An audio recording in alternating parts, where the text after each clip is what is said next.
بسم الله الرحمن الرحيم.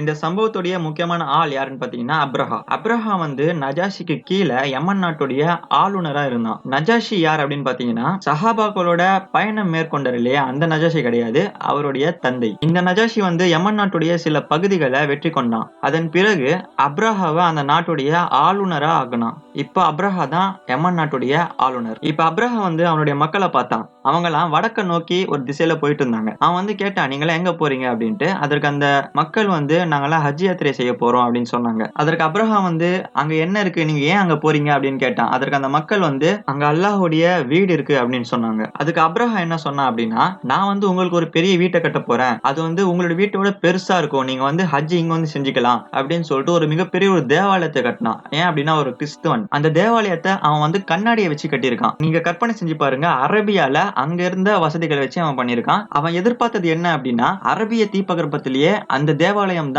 கிறிஸ்தவ மதத்திலேயே மிகப்பெரிய ஒரு தேவாலயமா இருக்கணும் அப்படின்னு அவன் நினைச்சான். அதை கட்டியும் முடிச்சான். அதன் பிறகு அங்க இருந்த மக்களை பார்த்து அவன் சொன்னா, நீங்க எல்லாம் வடக்க நோக்கி காபாக்கு போறதுக்கு பதிலா இங்க வந்து உங்களுடைய ஹஜ் யாத்திரையை செய்யுங்க அப்படின்னு சொல்லிட்டு அந்த மக்களை இங்க வரவுக்கு பார்த்தான். இந்த செய்தியை கேட்ட ஒரு கிராமவாசி, ஒரு நாடோடி என்ன பண்ணாருன்னா, அந்த தேவாலயத்துக்கு போனாரு. ஆனா ஹஜ் யாத்திரை செய்ய கிடையாது. ஆனால் அங்க போயிட்டு அவருடைய கழிவை இறக்க போனாரு. அந்த இடத்துக்கு போயிட்டு அசிங்கம் பண்ணிட்டு வந்துட்டாரு. இப்ப ஆபிரகாமுக்கு மிகப்பெரிய கோவம் வந்துச்சு. அவன் கோவத்துல என்ன சொன்னான் அப்படின்னா, இதுக்கு பழி வாங்குற விதமாக நான் உங்களுடைய காபாவை அழிக்க போறேன், அப்போ நீங்க இங்க வந்துதானே ஆகணும் அப்படின்னு சொன்னான். இதன் காரணமா தான் அவனுடைய படையை அவன் வந்து திரட்டினான். அதே நேரத்துல அவன் வந்து அபிசீனியாவை சேர்ந்ததுனால அவங்க கிட்ட யானைகள் இருந்தது. ஏன்னா பொதுவா வந்து அரபியால யானைகள் இருக்காது. அவன் வந்து ஆப்பிரிக்கால இருந்து வந்ததுனால அவன்கிட்ட ஆப்பிரிக்கா யானைகள் அதிகமா இருந்துச்சு. அதே மாதிரி ஆப்பிரிக்கா மக்கள் வந்து அவங்களுடைய யானைகளை போர் யானைகளாக பயிற்சி கொடுத்து வச்சிருப்பாங்க. இப்ப ஆபிரகாம் வந்து அவனுடைய யானைகளோடையும் படைகளோடையும் காபாவை நோக்கி விரைந்து அணிவகுத்து போனான். இந்த சம்பவத்தில் என்ன சொல்லப்படுதுன்னா, சில பேர் வந்து அந்த படையில 8 யானைகள் இருந்தது அப்படின்னு சொல்றாங்க, சில பேர் 20 இருந்தது அப்படின்னு சொல்றாங்க.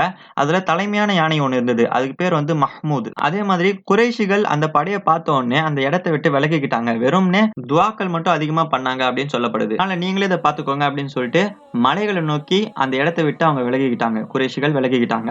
இந்த தருணத்துல வந்து மஹ்மூதை வந்து காபாவை நோக்கி விரைந்து போக சொன்னாங்க. மஹ்மூத் வந்து அது யானை, அந்த யானையை வந்து காபாவை நோக்கி விரைந்து போக சொன்னாங்க. ஆனா அந்த யானை வந்து போகல. அந்த யானையை தட்டி பார்த்தாங்க, அடிச்சு பார்த்தாங்க, ரத்தம் வர அளவுக்கு அடிச்சு பார்த்தாங்க, இருந்தாலும் அந்த யானை நகரவே இல்லை. அதே போல அந்த யானையை காபாவுடைய திசையை தவிர்த்து வேற ஒரு திசையில திருப்பி போக சொன்னா அந்த யானை வந்து விரைந்து போச்சு, காபாவோட திசையில மட்டும் போகல.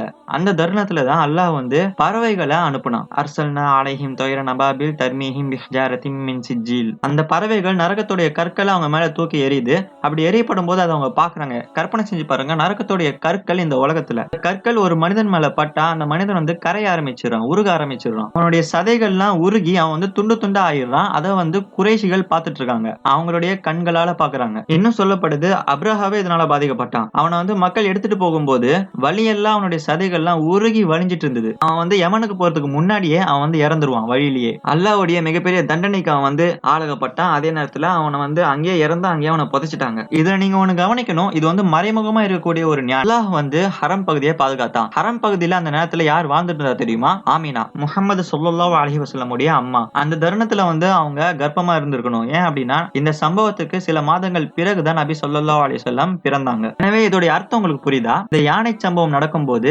ஆமினா அம்மையாருடைய வயித்துல நபி முஹம்மது ஸல்லல்லாஹு அலைஹி வஸல்லம் இருந்தாங்க. அதனால அல்லாஹ் வந்து காபாவை மட்டும் பாதுகாக்கல, வேற யாரை பாதுகாத்தான்? நம்ம நபிகள் நாயகத்தையும் சேர்த்துதான் பாதுகாத்தான். இதுல இருந்து அல்லாஹ் நமக்கு என்ன சொல்றான்? காஃபிர்களால காபாவை பாதுகாக்க முடியாது, அவங்களுக்கு அந்த தகுதி இல்ல.